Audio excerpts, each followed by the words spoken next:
Definition: let W is equal to T of Z be a linear fractional transformation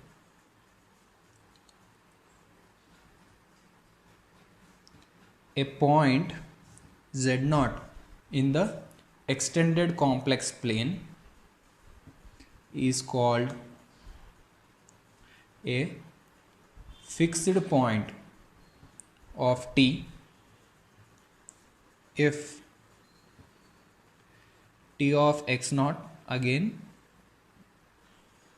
if T of z0 is again z0, that is z0 is a fixed point of W is equal to T of Z if and only if z0 is a root of T of Z is equal to Z. Let us discuss one problem. Find the fixed points of the transformation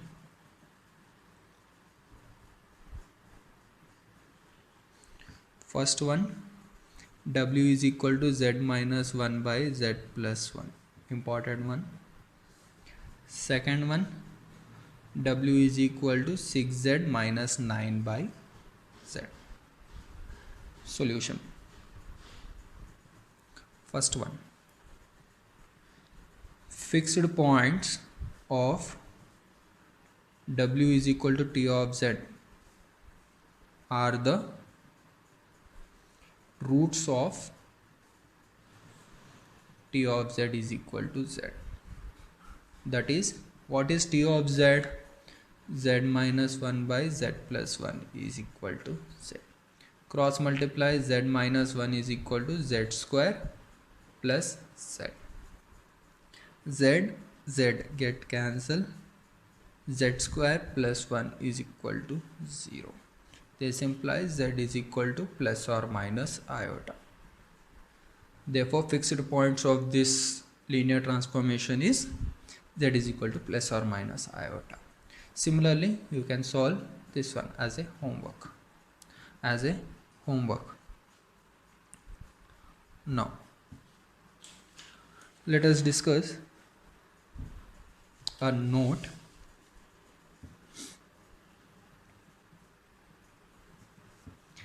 I of Z is equal to Z. What is this I of Z? This is nothing but a identity transformation. Identity mapping. What is the identity mapping do? Whatever the element you are substituting, it gives the same element. Then that transformation, that function, that mapping is said to be an identity transformation. Is the identity linear fractional transformation. Has, since this transformation takes Z and return back the same element for all Z, means it has infinitely many fixed points.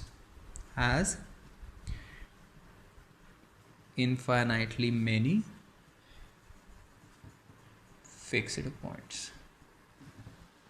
Means every identity transformation has infinitely many fixed points because it takes the element and return back the same element. Next note. Let W is equal to T of Z be a linear fractional transformation other than identity.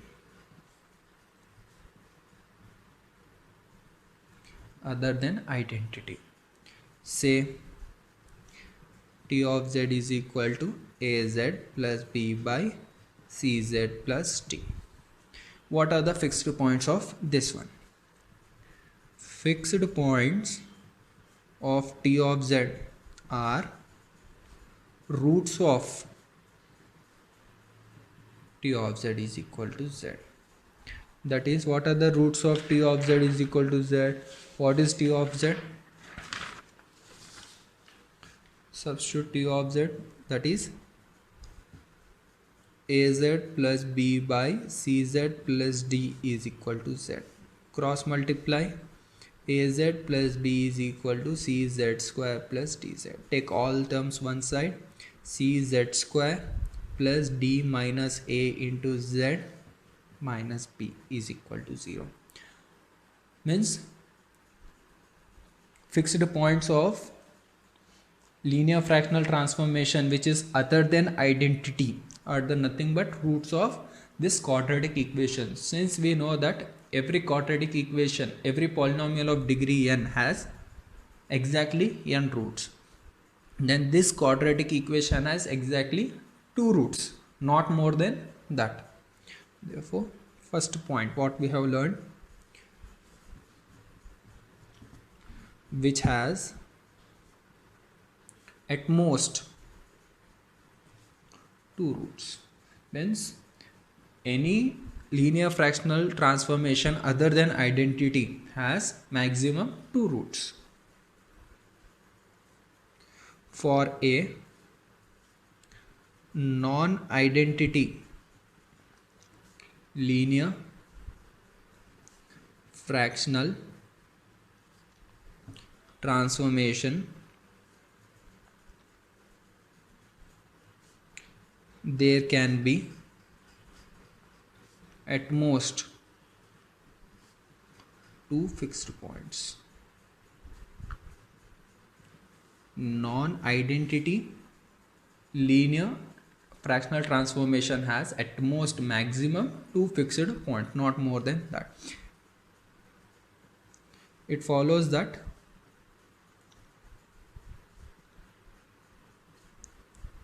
if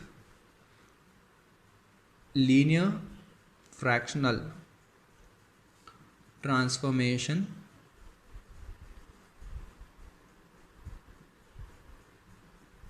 has more than 2 fixed points, it must be identity.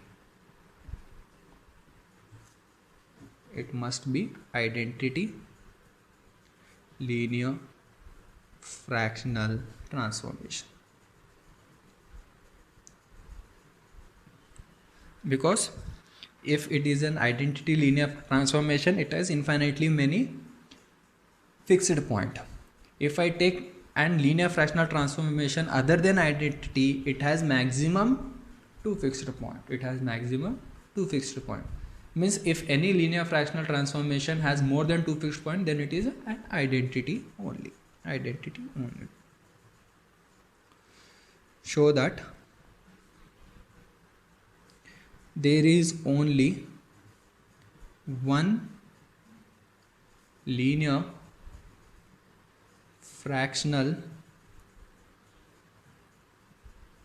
transformation that maps 3 given distinct points z1, z2 and z3 in the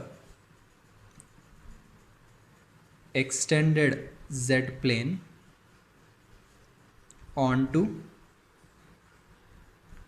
3 specified distinct points w1, w2 and w3 in the extended w plane. What is this question says? This question says whatever the linear fractional transformation we are going to get, which takes these 3 points and gives us 3 points, it is only one linear fractional transformation.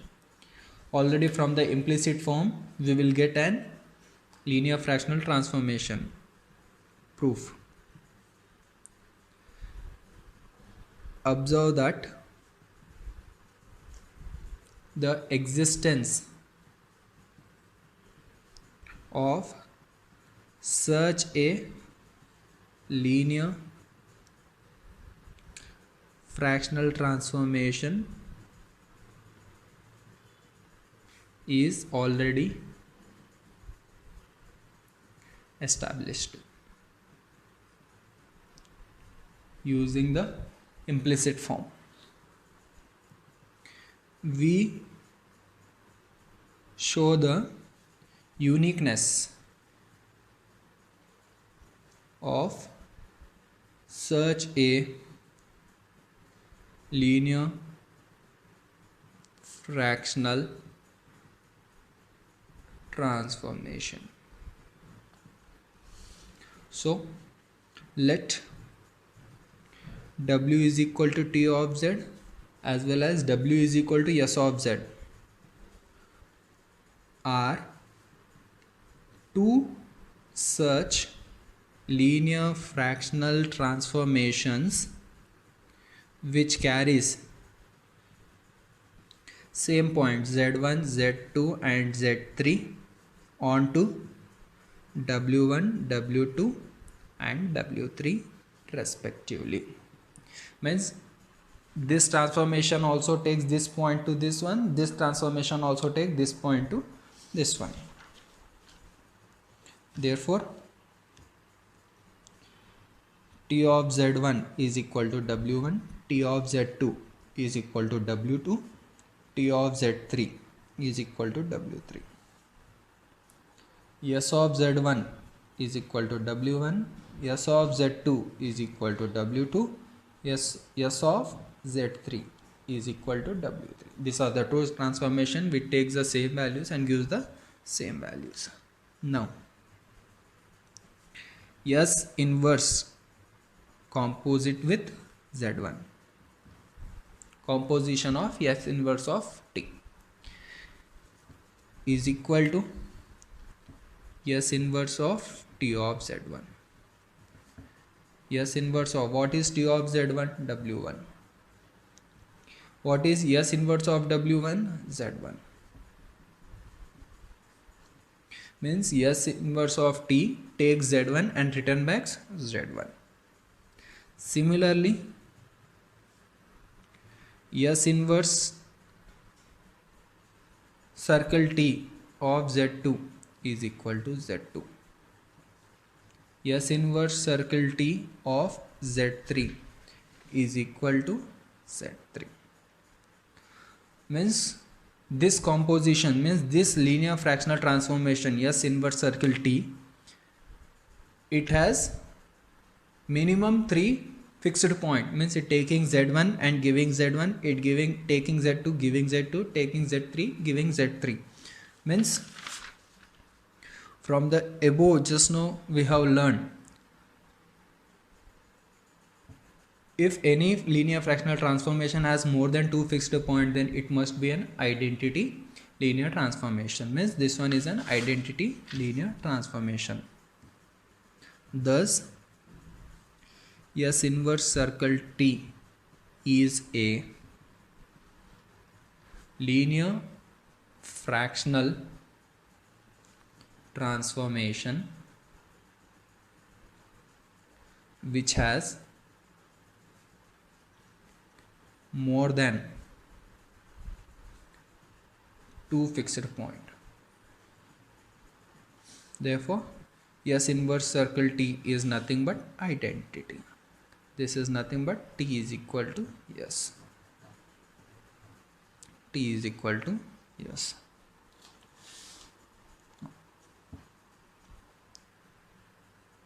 Next, prove that if the origin is a fixed point of a linear fractional transformation, then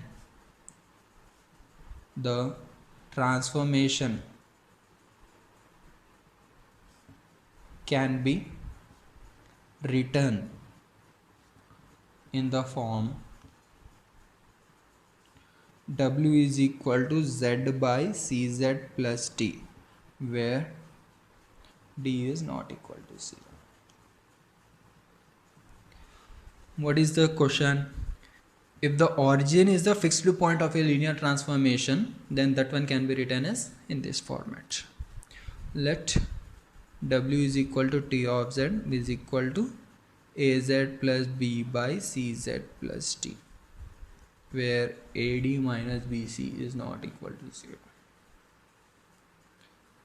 Given that T of 0 is equal to 0, because 0 is a fixed point,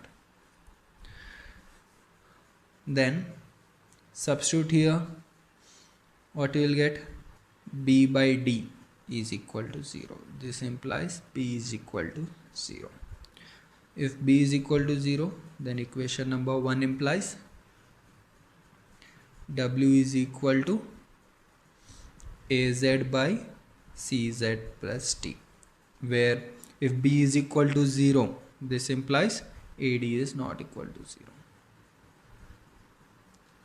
Now I am going to take Z common, cancel, we will get we want to this format, so I am going to take A common, Z by C by A into Z plus D by A, which is equal to Z by C1Z plus D1, where D1 is not equal to 0.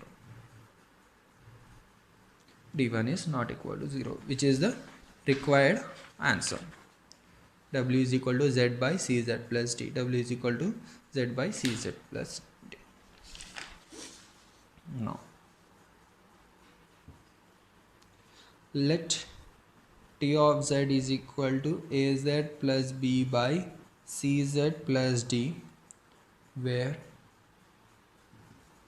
AD minus BC is not equal to 0, be any linear fractional transformation other than T of Z is equal to Z, means nothing but identity, then show that T inverse is equal to T if and only if D is equal to minus A. D is equal to minus A. Solution. Let W is equal to T of Z is equal to AZ plus B by CZ plus D. Then its inverse is equal to minus DZ plus B by CZ minus A. Just make a cross multiply and find the Z values in terms of W, that will be the inverse of that one. Now T is equal to T inverse if and only if T of Z is equal to T inverse of Z for all Z. If and only if, what is T of Z? AZ plus B by CZ plus D is equal to minus DZ plus B by CZ minus A. Cross multiply if and only if AZ plus B into CZ minus A is equal to CZ plus D into minus DZ plus B. Now multiply ACZ square minus A square Z plus BCZ minus AB is equal to minus DCZ square minus BCZ minus D square Z plus BD plus BD. Now what terms are going to get cancelled? Plus BCZ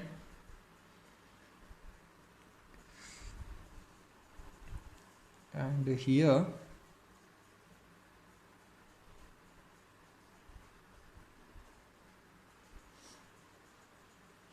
AZ plus this one. I think somewhere I did mistake.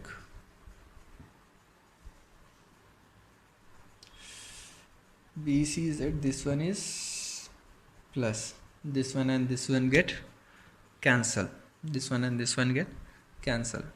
Now if and only if, now I am going to take z square terms common, AC plus CD into z square, plus z terms common, what you'll get, d square minus a square into z.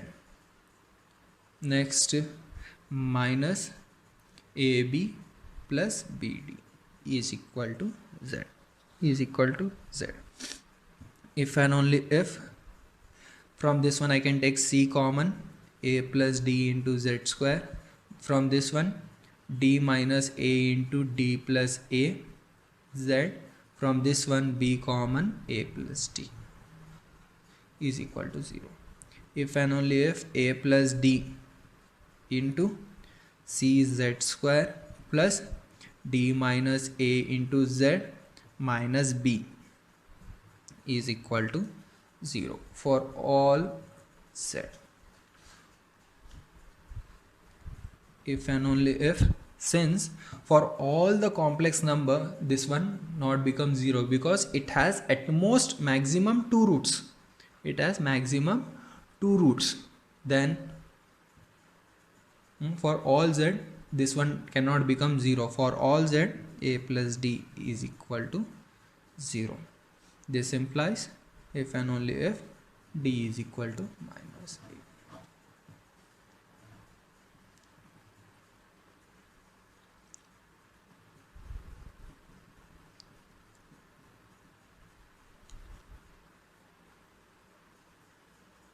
Is not equal to 0. For all z, this one satisfies only if t of z is equal to z, because it has infinite roots, then it may has infinite roots. Since it is t of z is not equal to z, then this linear transformation has maximum 2 roots.